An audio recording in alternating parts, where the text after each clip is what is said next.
Hasta la vista, spoiler-free talk.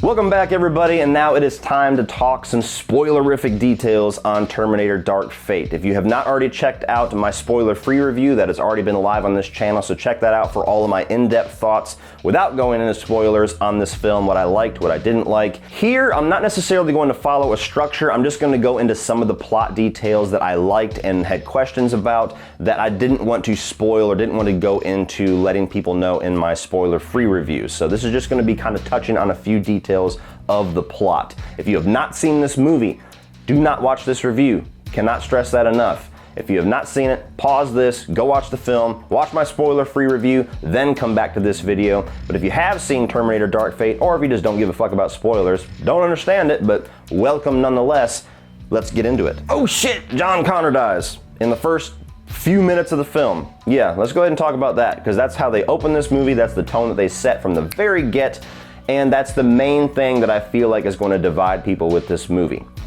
To me, it worked just fine. And I'm going to give a lot of reasons why, because this is probably the one thing that people are going to be looking for everybody's opinion on, is the death of John Connor.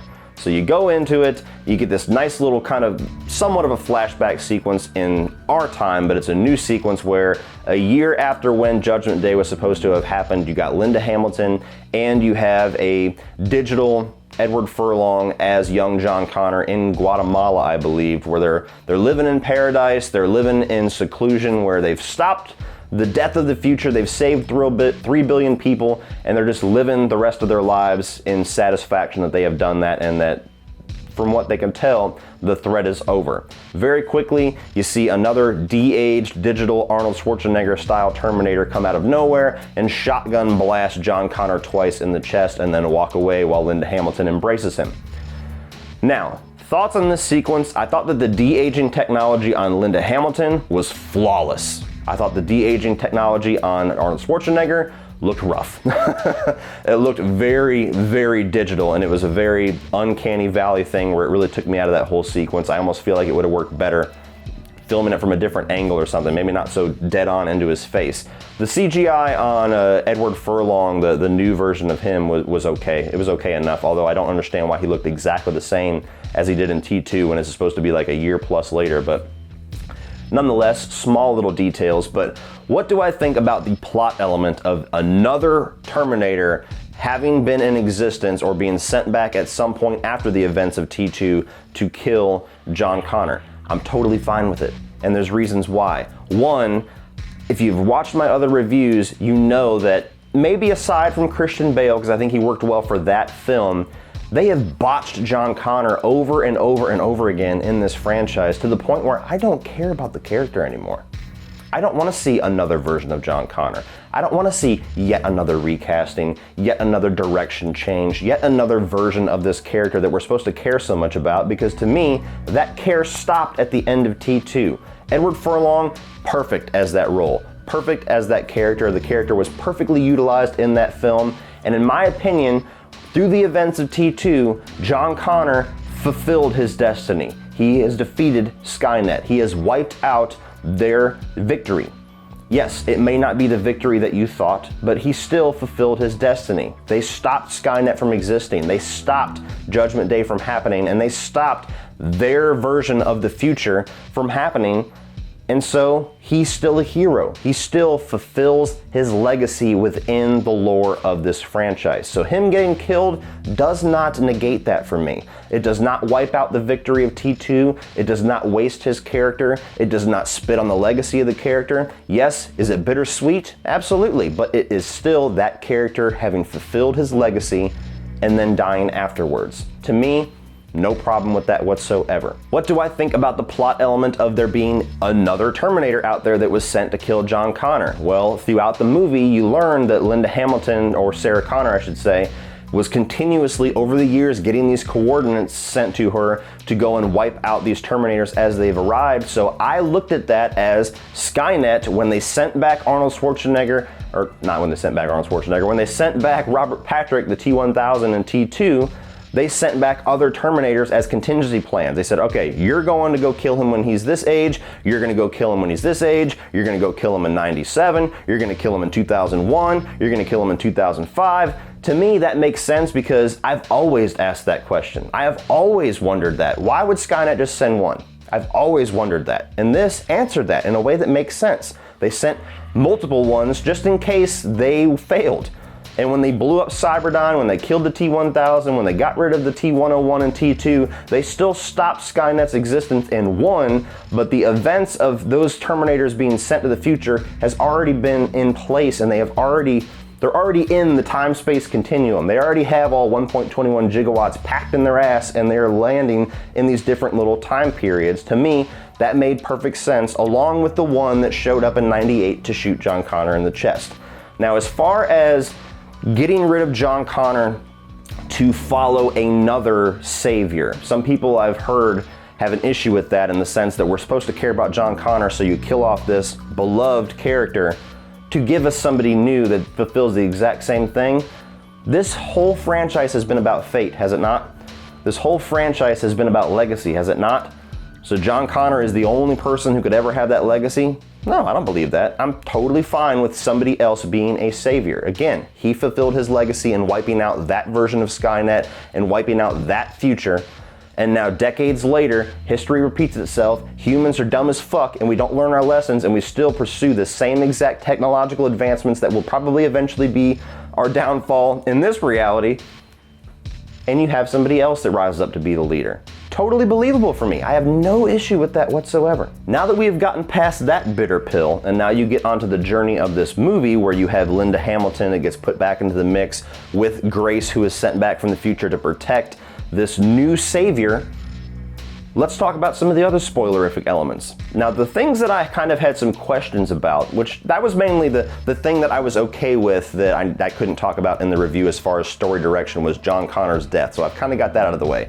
For the rest of this review, it's mostly going to be me presenting questions that I have from the film. So again, most of it is going to be focusing on things that were in my negatives, but this was a very positive review. Like I said, check out the spoiler-free review for my actual thoughts. This is just me going into details. So as far as questions plot-wise that I have leaving this film, the first one that I had a bit of a logic issue with was how Linda Hamilton was able to show up. How Sarah Connor was able to get the coordinates to show up at the right exact time, the right exact place to save both of these girls when the new threat was coming at them on the highway.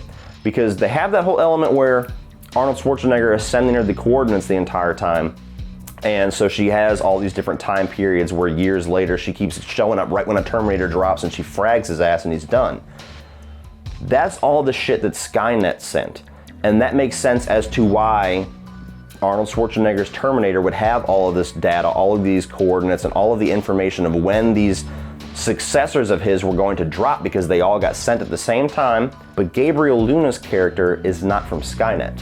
He's from Legion. He's from something totally separate from that. He was not sent in this mass time travel thing that Arnold Schwarzenegger was.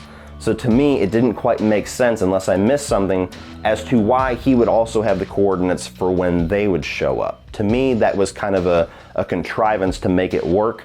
And I might figure it out on a rewatch, or I might have somebody answer the question down below, but to me that was a little bit of a plot hole as to how they were able to get Sarah Connor right there at the perfect time, because nobody would know that is happening except for the people involved. Now, the other question that I have that I'm remembering at the moment is that it's almost the last frame of the movie. So it's at the very tail end of the film, and it flies by in a second. So most people probably didn't even notice this, but to me it kind of raised a question.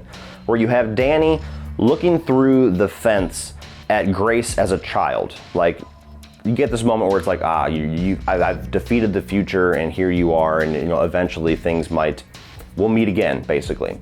And she says this line to Linda Hamilton of, "I'm not going to let her die for me again." And Linda Hamilton says, "Well, you need to be ready," and they go off.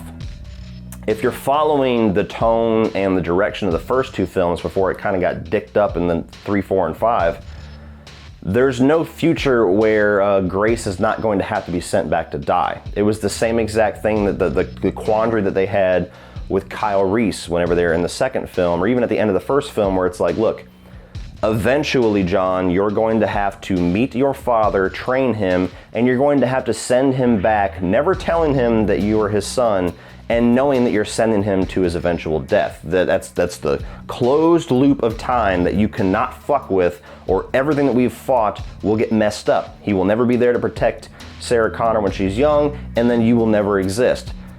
If you're carrying that forward, then there's never going to be a future, no matter if they're victorious eventually or not, where Danny does not have to send back Grace to her death. So to me, that line was a little confusing. Now again, they can expand on that in the sequels, but to me that gave a hint that they're gonna try to change the fate and maybe that character will come back, and I'm like, not if you're following your own rules. I feel like there was something else I had a question about, but to be honest with you, I've already forgotten it, or maybe it was just 2 and I thought that there was 3. But moving on from that now.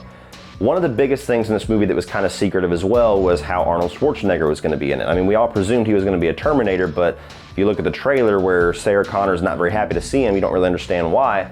Now, how do I feel about the whole thing about him kind of being conditioned to be very human-like and having a family that he raises and having as close to human emotion and a conscience as he can have and choosing to help Sarah Connor and all them?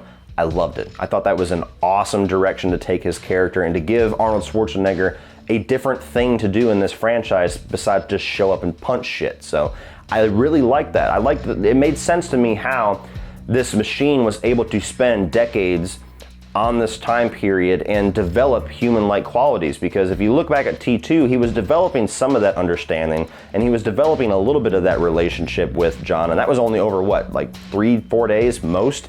So if you have 3 or 4 days and you were able to get that out of this machine, extrapolate that by decades, and it made sense to why you could show up and you have the Terminator who basically is acting human. He's acting like Arnold Schwarzenegger. He's not acting like Arnold Schwarzenegger, I must save Sarah Connor. He feels human. He doesn't just feel like yet another Terminator with Arnold Schwarzenegger's skin on him. It was a nice new element to bring to it. And the whole thing about choosing to help, I thought was a very powerful thing to have in this, because again, it just kind of expands on that theme from the second one about that gray line between machine and humanity, and can a machine gain humanity? Can humans be cold like machines?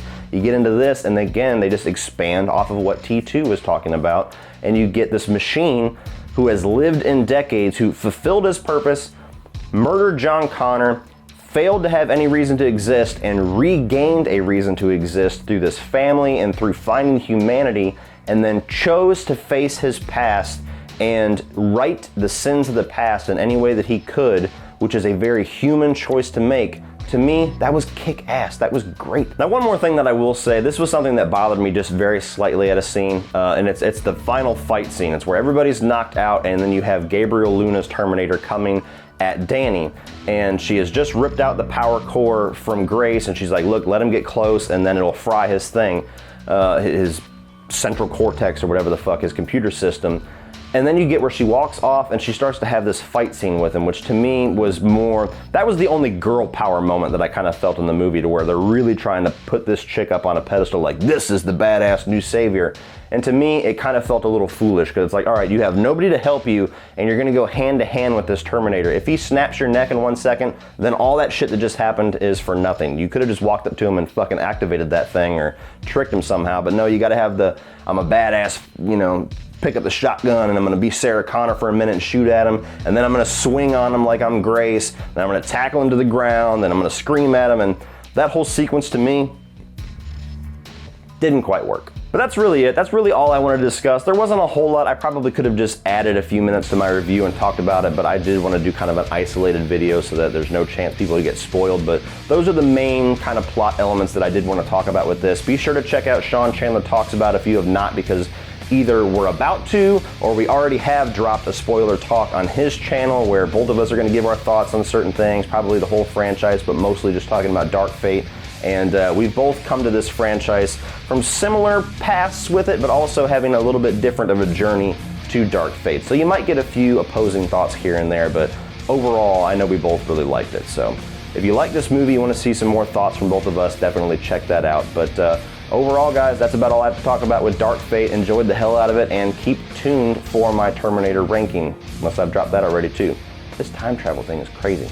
Please like and share this video. Hit that subscribe button if you're not already a subscriber. If you guys want to check out some social media links, please check down below in the video description for not only the link to Sean's channel, but also the Facebook, Instagram, and Twitter links, and my Patreon page, which is a great way to give back to this channel and help this channel grow while getting cool exclusive content for your eyes only. A little bit below that's my Teespring store that has all of my merchandise. Please check that out. And if you want to check out some more of my videos, you can check out a few more by clicking right over here.